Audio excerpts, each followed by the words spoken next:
ने हमारे साथ ठीक व्यवहार नहीं किया है, इंसल्ट की है, ग्लानि की है या ऐसा कुछ किया, उन्हें क्या कर देना है, माफ करना है। और जिनके साथ हमने ऐसा किया है उनसे माफी मांगना। ये कार्य यदि कोई रोज करे तो एक समय आएगा हमें ऐसा अनुभव होगा कि हम हल्के हो गए और बहुत सारी बीमारियां ऐसी ही चली गई और बहुत सारी दवाइयां जो हम खा रहे हैं ऐसी वो छूट गई। तो ये विधि है सिक्स्थ, जिसको कहा जाता है थैंक यू। नेक्स्ट सेवेंथ विधि है अफर्मेशंस। अफर्मेशंस अर्थात पॉजिटिव अफर्मेशंस, जिसको कहते हैं सकारात्मक घोषणा करना। सकारात्मक घोषणा करना, यदि हम बीमार हैं तो सोचो कि मैं ठीक हो गया, मैं ठीक हो रहा हूं। कई लोग ऐसे होते हैं जब कोई भी बीमारी हो जाए, अगर कोई फ्रैक्चर हो गया या कुछ हो गया तो जो भी मिलेंगे उसके साथ उसी बीमारी की डिटेल में चर्चा करेंगे। मुझे ये हुआ, ऐसे हुआ, इस विधि से हुआ। They talk at length about their illnesses. They find out people who could sit and listen to their illness story. They find out media which discusses such thing. Probably this discussion, this expansion of that waste leads to further disease.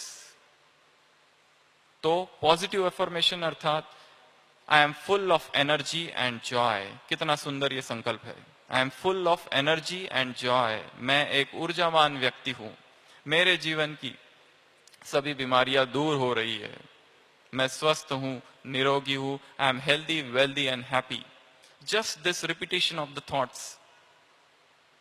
आपने सुना होगा ये जो repetition है, अभी अभी Japan में जो डॉक्टर इमोटो ने एक्सपेरिमेंट किया पानी पर, पानी के क्रिस्टल्स पर फोटोग्राफी किया, उससे पता चला पानी का ग्लास भरा जिसमें लिखा एक जगह हेट, एक जगह लिखा लव, एक जगह लिखा आई विल किल यू, एक जगह लिखा I love you.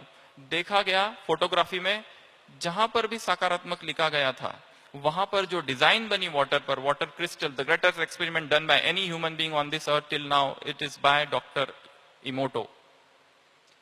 If you study that experiment, he comes to the conclusion that whatever we think, whatever positive thoughts we have, they definitely go and change the crystalline structure of the water molecule. How everything has been done, and he has proposed this theory of vibration. See, even the water, which is an inert object, inert thing, that is getting affected by our thoughts. So what will happen to living beings?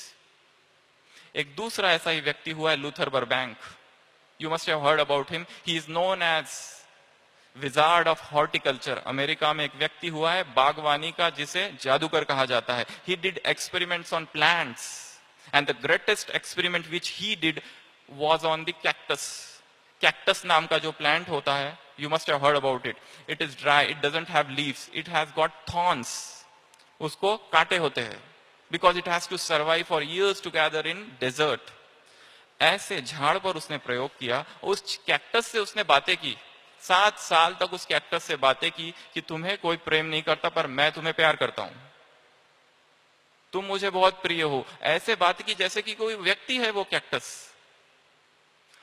After his study of 7 years, for the first time in the history of human being, the first contact of man with the plant world, एक spineless cactus, बिना कांटों का एक cactus निकला।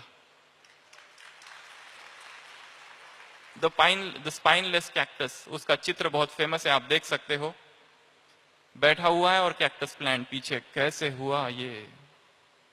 Even plants are susceptive to those feelings. आपने सुना होगा Solomon island, जब उनको किसी झाड़ को मारना होता है तो क्या करते हैं वो लोग? झाड़ के पीछे सराउंड करते हैं आसपास और उसको गालियां देते हैं, सूख जा, सूख जा, सूख जा। 1 महीने के अंदर it goes away, it doesn't stay, shrivelled and thrown off. तो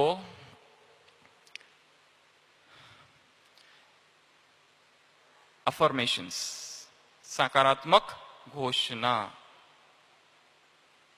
ऐसे 10 थॉट्स निकालने हैं। इससे पहले कि हम यहां से जाए शांतिवन से, यहां जाने से पहले वहां जाकर हमारे लिए, जहां हमारा नर्सिंग होम है, मेडिकल कॉलेज है, घर है, वहां क्या करना है, उसके लिए ऐसे 10 पॉजिटिव थॉट्स यहीं से निकाल के जाना और फिर वहां जाकर रोज प्रैक्टिस करना, प्रैक्टिस आज ही से चालू करना। 8वां नंबर। 8th है आर्गुमेंटेशन, आर्गुमेंटेटिव मेथड, जिसको कहा जाता है हिंदी में तर्क विधि। आर्गुमेंट करना। देखा गया है कि जो बीमारी है कहीं ना कहीं वो हमारे ही रॉन्ग थॉट पैटर्न से जन्म ली है, या ऐसी कोई अवधारणा है मन में जो हमने डाउनलोड कर रखी है बचपन से। That thought pattern has led to the creation of this disease. ये प्रोसेस को रिवर्स करना, reprogramming of the subconscious mind, reconditioning of the subconscious mind, अपने ही मन को समझाना कि ये जो बीमारी हो रही है इसका कारण ये विचार है। ये हमने मान बैठे हैं कि ये कभी भी हम इससे ठीक नहीं हो सकते। देखा गया है कि जो मरीज अपाहिज था, डॉक्टरी जांच ने तो कहा था कि ये ठीक है, इसको कोई बीमारी नहीं है, पर पेशेंट चल नहीं पाता, ही वॉज टोटली पैरालाइज्ड। अचानक एक दिन आग लगती है घर में, वो दौड़कर वापस आ जाता है, चल कर आता है। How that was possible? This are some of the examples in history.